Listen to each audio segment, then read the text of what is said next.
Bonjour et bienvenue dans cette vidéo qui se veut à la fois très généraliste et en même temps qui peut s'appliquer à toute relation humaine.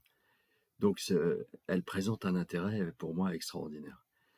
Voilà, je vais vous parler de trois concepts en analyse transactionnelle que vous pouvez appliquer dans absolument toutes les situations de votre vie et bien évidemment avec votre enfant. Quand l'enfant arrive au monde, on sait bien qu'il a besoin, quand le bébé arrive au monde, on sait bien qu'il a besoin de stimulation. Et une stimulation, alors non seulement de nourriture, mais une stimulation physique, corporelle, et ainsi qu'une stimulation psychique, c'est-à-dire il a besoin d'entendre, etc., ce qui se passe autour de lui, et d'avoir une atmosphère la plus favorable possible, évidemment. Mais s'il n'y a pas cette stimulation, on sait que malheureusement, l'enfant dépérit, hein. Et ce besoin en stimulation, une fois que l'enfant grandit, une fois que le bébé grandit, pardon, se transforme en besoin en signe de reconnaissance. Et les besoins en signe de reconnaissance, c'est quoi? C'est soit en positif, soit en négatif. C'est-à-dire, un besoin en signe de reconnaissance positif, c'est par exemple un clin d'œil, bonjour, comment vas-tu, ce genre de choses. Et un signe de reconnaissance négatif, c'est de l'attention, une bonne engueulade, c'est des mots durs, etc. Et le plus important à comprendre, c'est que afin de satisfaire à ce besoin en stimulation, on va chercher des signes de reconnaissance, quels qu'ils soient. C'est-à-dire qu'à partir du moment où on n'a pas assez, où on n'a pas notre quantum de signes de reconnaissance, c'est-à-dire notre minimum de stimulation derrière ces besoins en signes de reconnaissance. Donc quand on n'en a pas suffisamment en positif, ces signes de reconnaissance, on va les chercher en négatif.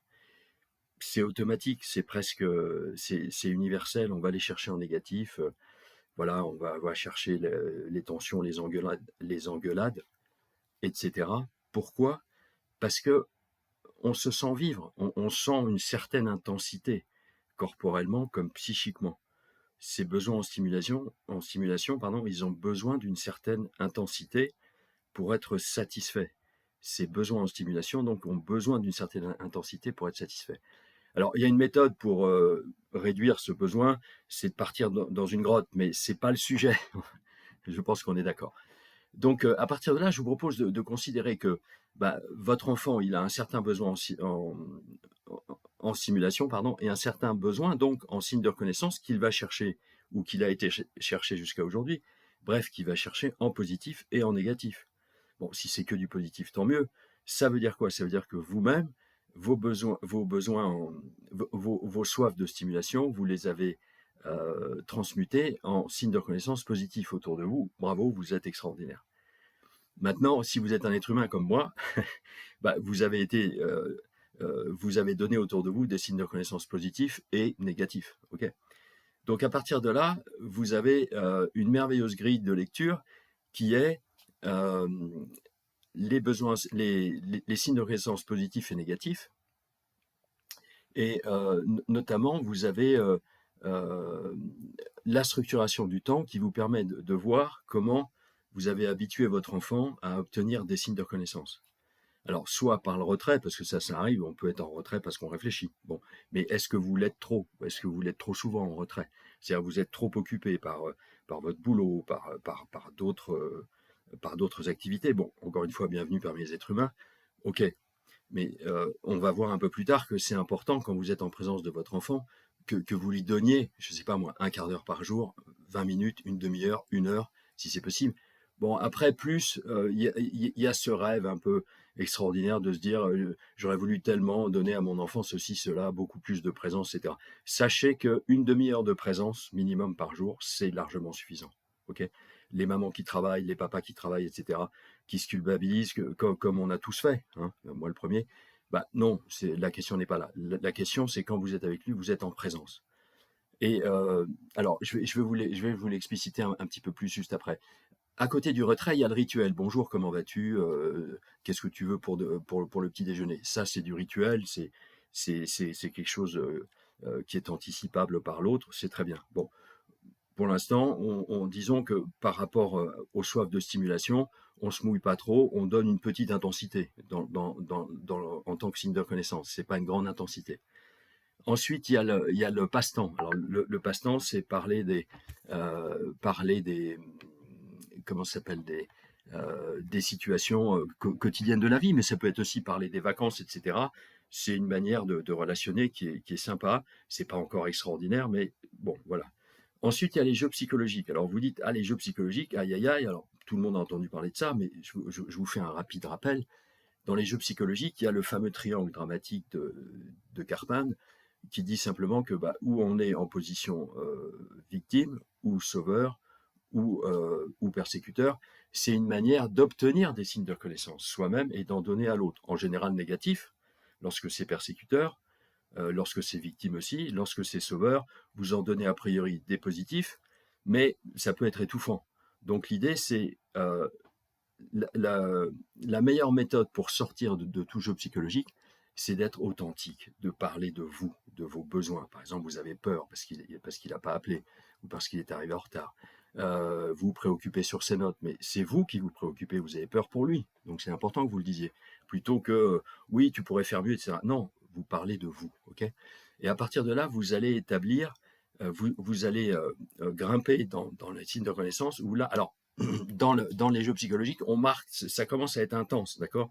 Donc on commence à être assez satisfait par rapport à cette fameuse soif de stimulation. La nature est mal faite ou bien faite, je ne sais pas. Par contre, je sais que juste après le jeu psychologique, vous avez l'intimité au sens de l'analyse transactionnelle. Qu'est-ce que c'est que l'intimité? C'est être dans une grande confiance.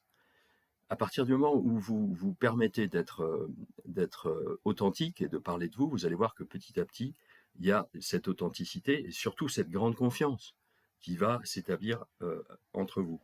Et dans la grande confiance, eh ben, comme ce mot l'indique, on peut tous dire, entre guillemets, enfin, tout est ouvert, on est surtout serein, on est confiant. Donc on se sent compris et l'autre se sent compris. Okay, et là, eh bien, on marque 100 points sur 100 en termes de soif de stimulation. On est super nourri. C'est waouh, c'est une bonne glace pour ceux qui aiment les glaces. Bon, ça c'est une plaisanterie.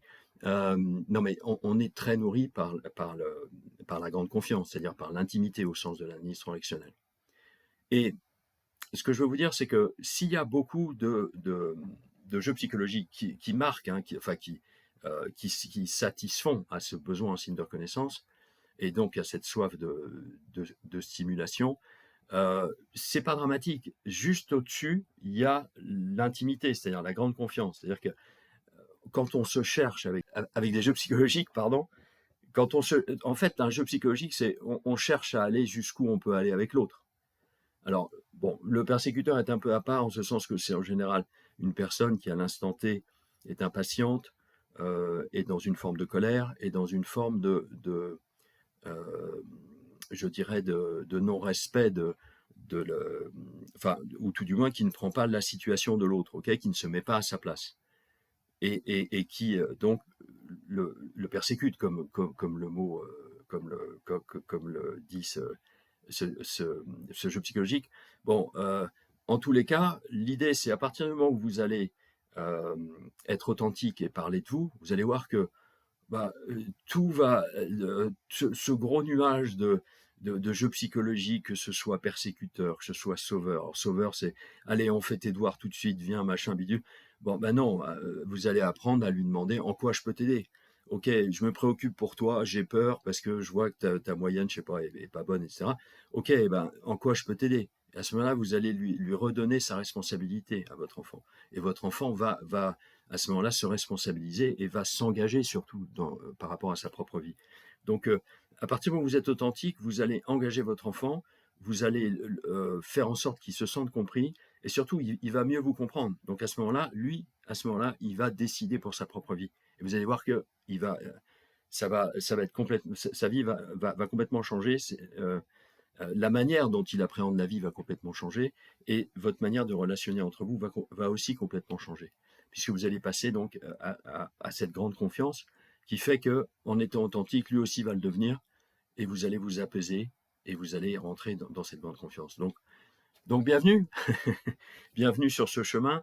que je vous partage parce que pour moi, c'est vraiment une grille de lecture extraordinaire que vous pouvez appliquer dans votre vie professionnelle, dans votre vie familiale, avec votre enfant, dans votre vie sociale. Vous pouvez adapter cette grille de lecture, je sais pas moi, à toute situation humaine, hein, qu'elle soit dans le domaine public, dans le domaine privé, dans le domaine social, ça marche à tous les coups.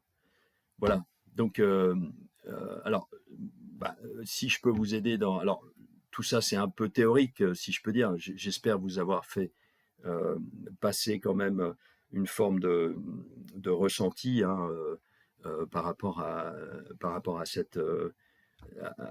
à ces trois aspects donc de la vie en général, hein, qui sont cette soif de stimulation, euh, les signes de reconnaissance correspondants que l'on applique, c'est-à-dire en positif ou en négatif, et ensuite la structuration du temps qui permet de monter au-delà des jeux psychologiques, d'aller jusqu'à la grande confiance, c'est-à-dire l'intimité au sens de l'analyse transactionnelle, qui est le fait d'être en grande confiance. Eh bien, voilà, c'est une progression que je vous propose, que je propose évidemment dans la formation que je propose, et ce n'est qu'un des aspects de cette formation, puisque on croise avec beaucoup d'autres concepts, beaucoup d'autres points de vue qui vous permettent comme ça d'avancer, hein, tranquillement, et votre enfant aussi évidemment. Voilà, je serai heureux de vous accompagner, je vous dis à bientôt.